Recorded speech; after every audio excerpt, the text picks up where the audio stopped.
ये certificate in library and information sciences CLIS का BLII 012 document processing and organization का term end examination दिसंबर 2024 का आंसर की है। इस वीडियो में हम आंसर की तो डिस्कस करेंगे ही, साथ में मैं आपको उस आंसर कौन से पेज नंबर पे आपको मिलने वाला है, जैसे कि एग्जाम्पल के साथ ये देखिए पेज नंबर 12 लिखा हुआ है पहले के आंसर में, तो आपको पेज नंबर भी लिख दिया है, जिससे आप उस आंसर के बारे में डीपली तो पढ़ ही सकते हैं, साथ ही साथ आप आंसर को क्रॉस चेक और वेरीफाई भी कर सकते हैं कि यही आंसर है। तो चलिए हम पहले प्रश्न से शुरू करते हैं। पहला प्रश्न है which of the following is useful characteristics to classify book in an library. तो सब्जेक्ट से हम कैरेक्टरिस्टिक जो है उसी से बुक को हम क्लासीफाई कर सकते हैं, सब्जेक्ट इसका आंसर हो जाएगा। ज़्यादातर जो बुक होती है सब्जेक्ट स्पेसिफिक होती है, सब्जेक्ट से ही हम ज़्यादातर बुकों को क्लासीफाई करते हैं। दूसरा क्वेश्चन है कोलोन क्लासिफिकेशन से CC के नाम से जाना जाता है, वो 6th एडिशन का डैश स्कीम ऑफ क्लासिफिकेशन है, पेज नंबर 14 पे इसके बारे में ज़्यादा जानकारी है। ये फ्रीली फैकेटेड एनालिटिको और सिंथेटिक, ये इसका आंसर हो जाएगा, आंसर 2 का 2 हो जाएगा। फुल फॉर्म बतानी है UDC की, तो universal decimal classification UDC full form है। CCC की फुल फॉर्म बतानी है 4th क्वेश्चन में, तो ये classified catalogue code, page number 60 पे इसके बारे में ज़्यादा जानकारी आपको मिल जाएगी। कोलोन क्लासिफिकेशन जो है जाहिर सी बात है SR रंगनाथन जी द्वारा डिवाइस किया गया था ये वाला।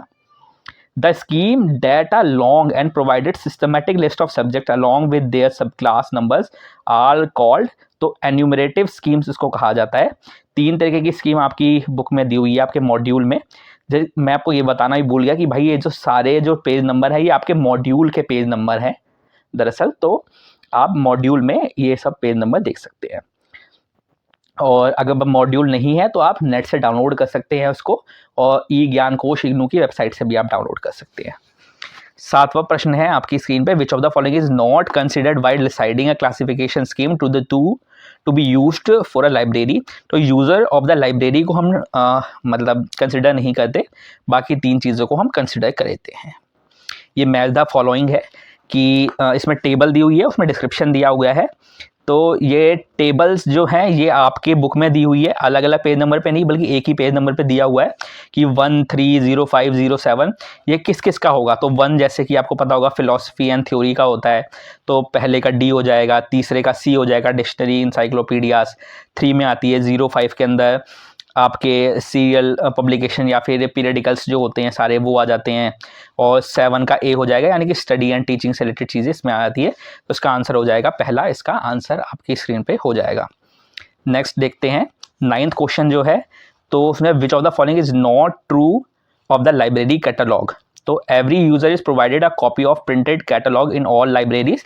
तो भाई ऐसा तो कर ही नहीं सकते, कोई प्रिंटेड कैटलॉग बनाना ही इतना डिफिकल्ट होता है।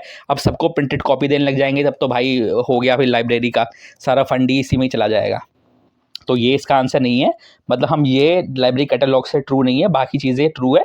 ये लोकेशन प्रोवाइड करती है, आइडेंटिफाई कर सकते हैं सारे डॉक्यूमेंट को, इन्वेंट्री मटेरियल में इन्वेंट्री की तरह ये हम इसको सर्व कर सकते हैं, मतलब हमें जानकारी मिल जाती है। इन्वेंट्री मतलब लाइब्रेरी में इन्वेंट्री क्या होगी, लाइब्रेरी में इन्वेंट्री होगी सारी बुक्स, तो उसके बारे में हमें जानकारी मिल जाती है।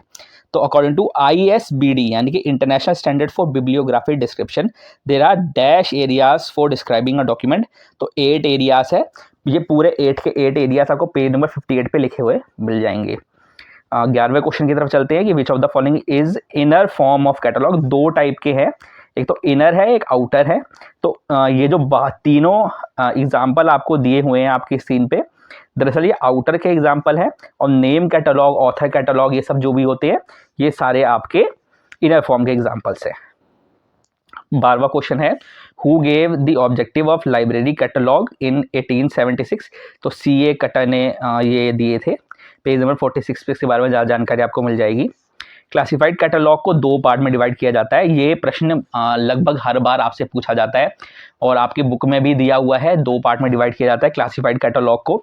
आप अच्छे से पढ़ के जाइए, क्लासिफाइड कैटलॉग से क्वेश्चन बहुत ज़्यादा बनते हैं। तो कोलोन क्लासिफिकेशन का 6th edition is in dash part, तो ये आपकी बुक में अवेलेबल नहीं है इसका आंसर कि कितने पार्ट में डिवाइड किया जाता है, लेकिन प्रीवियस ईयर में इस रिलेटेड क्वेश्चन आ रखे हैं। तो अभी भी अगर आप नहीं पढ़ेंगे तो अगले बार ये पेपर में आ जाएगा तो आप नहीं कर पाएंगे। तो इसका आप आंसर नोट करके लिखिए कि कोलोन क्लासिफिकेशन यानी कि CC का जो 6th एडिशन है वो 3 पार्ट में डिवाइड किया जाता है उसको। CCC यानी क्लासिफाइड कैटलॉग कोड, जो आपका है, तो when was the first edition of CCC published, तो 1934 में पब्लिश हुआ था। जो सीसी है यानी कि कोलोन क्लासिफिकेशन, वो कब पब्लिश हुआ था? वो 1933 में पब्लिश हुआ था, और ट्रिपल सी 1934 में हुआ था। तो याद कर सकते हैं आप, एक साल का ही डिफरेंट है। तो यहाँ पे देखिए 16 क्वेश्चन है कि when was the first edition of DDC publish, तो 1876 में पब्लिश हुआ था डीडीसी यानी कि डेविड डेसिमल क्लासिफिकेशन। 7th है, 17th क्वेश्चन भी मतलब ऐसा है कि जो स्केलेटन दिए हुए हैं आपकी बुक्स में, आपको उसमें से देख के ही आप पेज नंबर 72 से लेकर 73 तक देख सकते हैं, और स्केलेटन को देख के इसका आंसर आप बड़ी आसानी से निकाल सकते हैं। ये सबसे पहले आप टाइटल लिखेंगे, यानी कि सबसे पहले सी आ जाएगा, फिर नेम ऑफ द ऑथर लिखेंगे, फिर पब्लिशर के डिटेल्स लिखेंगे कि किसने पब्लिश किया है, फिर पेज नंबर, नोट्स वगैरह ये सब चीज़ें आ जाती हैं। तो इसका आंसर हो जाएगा 4, 17th का। 18th का आंसर आपकी बुक में अवेलेबल नहीं है, लेकिन लाइब्रेरी साइंस के बारे में 020 जो होता है लाइब्रेरी का जो कोड रहता है, तो इसके बारे में ज़्यादा जानकारी है। जो भी टेबल होते हैं, जैसे कि टेबल नंबर 1 हो गया, टेबल नंबर 2 हो गया जिसमें एरियाज के बारे में इंफॉर्मेशन है, टेबल नंबर 4 हो गया, तो इन सब में लाइब्रेरी साइंस को आप क्लासीफाई नहीं कर पाएंगे। तो शेड्यूल जो है वो उसका आंसर हो जाएगा। बेस्ट आंसर जो है उसका यही है। पेज नंबर 27 पे इसके बारे में थोड़ी जानकारी है, लाइब्रेरी साइंस को क्लासीफाई कर रहे हैं वो लोग, तो वो जाके आप थोड़ा सा पढ़ सकते हैं। 19th है, main entry of AACR 2R, यानी कि सेकंड रिवाइज एडिशन जो है AACR का, American Anglo American cataloguing rule का, for a simple book having 4 author and with principal author is made in. भाई देखिए, इसका मैं आपको आंसर समझा देता हूँ। देखिए, सबसे पहली बात ये है कि अगर कितने भी ऑथर हो, 1 ऑथर हो, 2 ऑथर हो, 3, 4, 5 जितने भी ऑथर हैं, अगर उसमें प्रिंसिपल ऑथर का नाम दिया हुआ है तो आप फर्स्ट ऑथर यानी कि प्रिंसिपल ऑथर का नाम ही लिखेंगे। लेकिन अगर वहाँ पे ऑथर का नाम नहीं दिया हुआ है, जैसे कि आप 4 ऑथर हैं यानी कि 3 से ज़्यादा ऑथर है, उसमें उसका नाम नहीं दिया हुआ है, तो आप टाइटल के हिसाब से वो बना देंगे। लेकिन इसमें क्योंकि हमें प्रिंसिपल ऑथर एक दिया हुआ है, तो हम फर्स्ट ऑथर के नाम से ये बना देंगे। पेज नंबर 84 और 90 में इसके बारे में ज़्यादा जानकारी है, आपको पढ़ लीजिएगा आप। AACR 2 was developed by American library association, ALA इसका आंसर हो जाएगा। DDC का 23rd addition was published in 2011 में पब्लिश हुआ था। डायरेक्ट क्वेश्चन आया आपकी बुक से, the minimum number of digits in a class number according to DDC is, तो 3 है। पेज नंबर 37 पे इसके बाद ज़्यादा जानकारी आपको मिल जाएगी। बुक इंडेक्स एंट्रीज CCC में होती हैं। रेफरेंस एंट्री, देखिए ये क्वेश्चन भी बहुत डाउटफुल क्वेश्चन था बहुत सारे लोगों का, कि reference entry is an example. देखिए, रेफरेंस की एंट्री आप AACR 2R में भी करते हैं, ठीक है, बल्कि आप डिक्शनरी कैटलॉग जो है उसमें भी करते हैं। डिक्शनरी कैटलॉग बल्कि ऑप्शन में दिया हुआ नहीं है, लेकिन आप उसमें भी करते हैं रेफरेंस एंट्री जो होती है आपकी। लेकिन क्योंकि इसमें हमें बेस्ट ऑप्शन चूज करना होता है, तो CCC इसका आंसर हो जाएगा। उसमें हम एंट्री करते हैं भाई, क्रॉस रेफरेंस एंट्री होती है, और भी एंट्रीज होती हैं रेफरेंस वाली। तो मेन एंट्री में एक एंट्री होती है मेन एंट्री के साथ, ठीक है, और एक एंट्री ये भी होती है। तो रेफरेंस एंट्री में CCC है, वो इसका आंसर हो जाएगा। 25th क्वेश्चन जो है, रिलेटिव इंडेक्स जो है वो वॉल्यूम 3 में है, 23rd एडिशन में DDC में। डायरेक्ट क्वेश्चन आया है आपके पेज नंबर 25 से। टेबल 6 जो है वो लैंग्वेज के बारे में बताता है DDC का। DDC वॉज डिजाइंड बाय, तो मेलविल डेवे ने डिज़ाइन किया था। Which type of notation is used in CC, तो मिक्स्ड नोटेशन यूज़ करी जाती है। ये आपके बुक में इसके बारे में ज़्यादा जानकारी अवेलेबल नहीं है, लेकिन पेज नंबर जो 14 है उसके बारे में, उसमें ये दिया हुआ है कि मतलब मिक्स्ड नोटेशन का एग्जाम्पल दिया हुआ है। उसमें ऐसा लिखा तो नहीं कि मिक्स नोटेशन यूज़ करी जाती है सी में, ऐसा नहीं लिखा हुआ है, बल्कि CC के बारे में, कोलोन क्लासिफिकेशन के बारे में उतनी ज़्यादा जानकारी दी भी नहीं है आपकी बुक के अंदर, जबकि DDC के बारे में ज़्यादा जानकारी दी है, और कैटलॉगिंग में आपको डिक्शनरी कैटलॉग और CCC और AACR के बारे में ज़्यादा जानकारी है। लेकिन इसमें जो CC है इसके बारे में ज़्यादा जानकारी नहीं है। पेज नंबर 144 पे आप थोड़ा बहुत देख लीजिएगा कि मिक्स नोटेशन का ही थोड़ा बहुत एग्जाम्पल दिया हुआ है। How many tables are there in 19th edition, ये पेपर में हर बार आता है, 7 है। और 30th क्वेश्चन है, which of the following classification does not have a provision of common isolates, तो ये भी आपकी बुक में अवेलेबल नहीं है, लेकिन आप पेज नंबर 13 पे देखिएगा, जो CC, UDC और DDC ये आपके पेपर, आपके बुक में दिया हुआ है पेज नंबर 13 पे इसके बारे में जानकारी, लेकिन RIC के बारे में कोई जानकारी नहीं दी हुई है। तो आप मतलब तुक्का भी लगा सकते थे पेपर में, या फिर जो आपको अलग लगे आप वो चूज भी कर सकते थे। तो ये उसका आंसर हो जाएगा। चेन इंडेक्सिंग से रिलेटेड आपके पेपर में आया है क्वेश्चन, लेकिन ये आपके मॉड्यूल में नहीं दिया गया है, लेकिन चेन प्रोसीजर से रिलेटेड आपके क्वेश्चन में, आपके पेपर में दिया गया, और चेन प्रोसीजर जो है वो भी डेवलप किया गया था SR रंगनाथन जी द्वारा, और चेन इंडेक्सिंग भी डेवलप की गई थी SR रंगनाथन जी द्वारा। तो ये इसका आंसर हो जाएगा। देखिए आपके मॉड्यूल में अवेलेबल नहीं है, आउट ऑफ क्वेश्चन बहुत आ रहे हैं आपके पेपरों में। देखिए ये है 32nd question. In AACR 2 R subsequent statement of responsibility is preceded by, तो डायगोनल स्लैश इसका आंसर हो जाएगा। Cataloguing in publication is maintained by, तो लाइब्रेरी ऑफ कांग्रेस, कांग्रेस जो है वो मेंटेन करती है, ये भी आपकी बुक में अवेलेबल नहीं है इसका answer. IISN direct full form पूछी गई है, इंटरनेशनल स्टैंडर्ड सीरियल नंबर, इसका आंसर हो जाएगा। पेज नंबर 117 पे आप देख लीजिएगा, इसकी जानकारी दी हुई है। Which of the following catalogue code is based on ISBD, page number 58 पे इसके बारे में ज़्यादा जानकारी है। AACR 2 इसका आंसर हो जाएगा। AACR 1 इसका आंसर नहीं है, AACR 2 ही इसका आंसर है, ये आप ध्यान रखिएगा। Analytical entry is prepared for, तो part of a document prepare की जाती है। ये एनालिटिकल एंट्री जो होती है 3 टाइप की रहती है, तो ये पार्ट ऑफ द डॉक्यूमेंट में ये प्रिपेयर की जाती है। CCC जो है 5th एडिशन वॉज पब्लिश्ड, आपकी बुक में नहीं दी हुई है इसके बारे में जानकारी, लेकिन 1964 में ये पब्लिश हुआ था। पेज नंबर 69 में जो लास्ट में बिब्लियोग्राफी या रेफरेंस सोर्सेज दिए होते हैं, उसके अंदर पेज नंबर 69 पे इसके बारे में थोड़ा सा दिया हुआ है, लेकिन उसमें ईयर भी गलत दिया हुआ है, उसमें ईयर 1965 दिया हुआ था, जबकि आंसर 1964 है।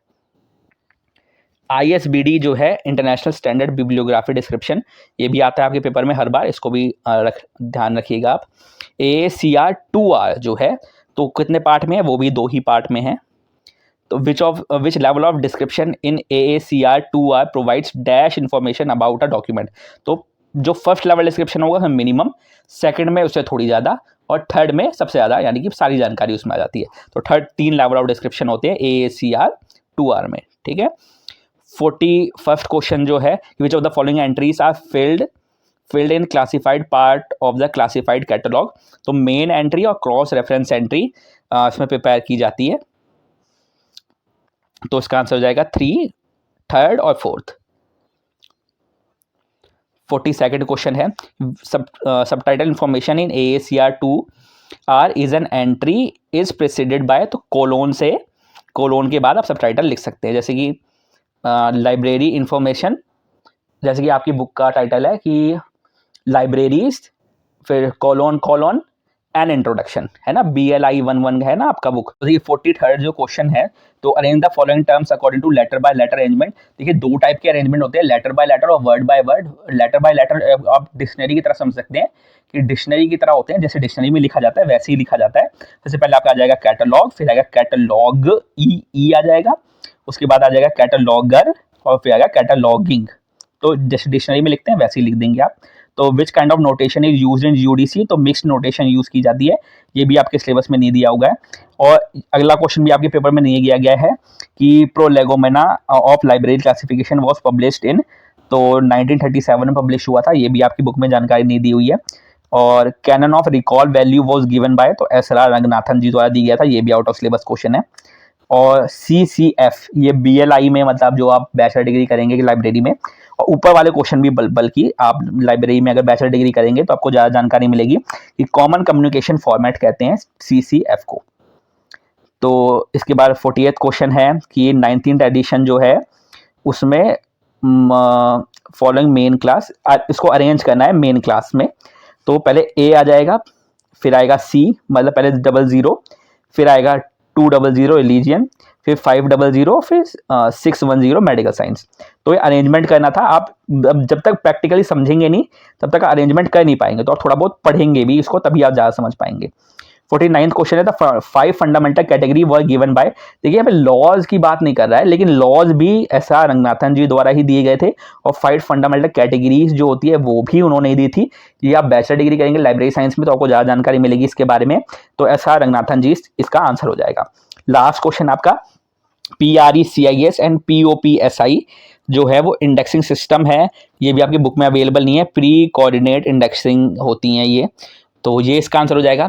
ऐसे ही लाइब्रेरी से रिलेटेड इन्फॉर्मेटिव वीडियो के लिए आप ओनली लाइब्रेरी एजुकेशन को फॉलो कर सकते हैं। हमारा टेलीग्राम चैनल भी है जहां इन सब की आपको PDF अवेलेबल होंगी, तो आप वहां से जाके PDF डाउनलोड कर सकते हैं। आप इंस्टाग्राम पे तो अवेलेबल नहीं हूँ, लेकिन टेलीग्राम पे आप लिखेंगे ओनली लाइब्रेरी एजुकेशन तो आ जाएगा, और डिस्क्रिप्शन में मैंने लिंक भी दे रखा है। और जो आपके 2024 के ही आंसर की है उसका भी लिंक आपको डिस्क्रिप्शन में मिल जाएगा। यहाँ तक वीडियो देखिए तो वीडियो को लाइक कर भी ना मत जाइएगा। यहाँ तक वीडियो देखने का आपका बहुत बहुत धन्यवाद।